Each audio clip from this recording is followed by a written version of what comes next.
Ano dyan? So, ayun na nga, may naisip na naman akong kalokohan para sa girlfriend ko. So, may dalawang siopaw. Ito, ayan. So, yung isa, totoo. Ayan. Yung isa, peke. Ayan. Ayan o. So, peke.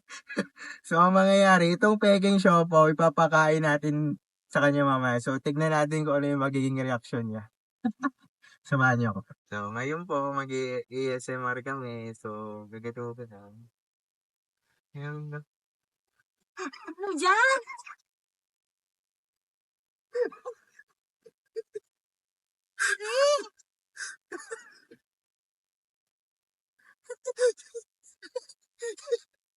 Kadiri ka, plastic!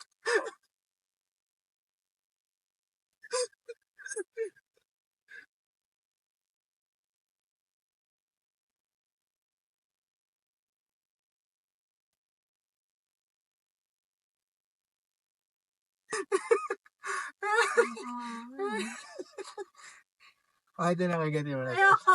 Ayoko na. Totoo.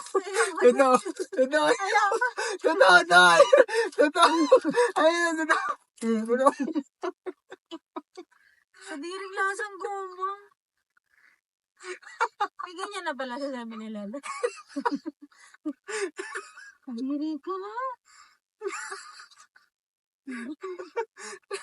Isang linggo ko na na-planta tong prank. Di ba alam mo ano? Nasa motor tayo, tapos parang nag-intro na ako. Sabi ko, masarap pala yung Siopaw 7-Eleven. Kaya pala. Kung natin na tayo dito. Hindi naman talaga ako makain. Ayaw mo? Sinabi mo lang na masarap mo ano. Lang nagulat ako, parang sabi mo ano. First time mo Ano katikman? tayo? Anong lasa? Ano ito?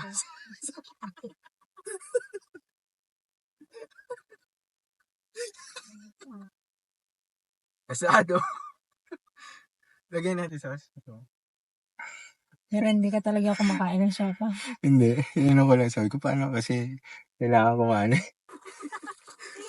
Ang dumi pa, pinakain mo. Pinunasan ko yan. Ang dumi ah. Ay, mo dun ba? Pinakain mo ang dumi. Sila ulo ka. Ano ito? Sa lasada. Pinili ko.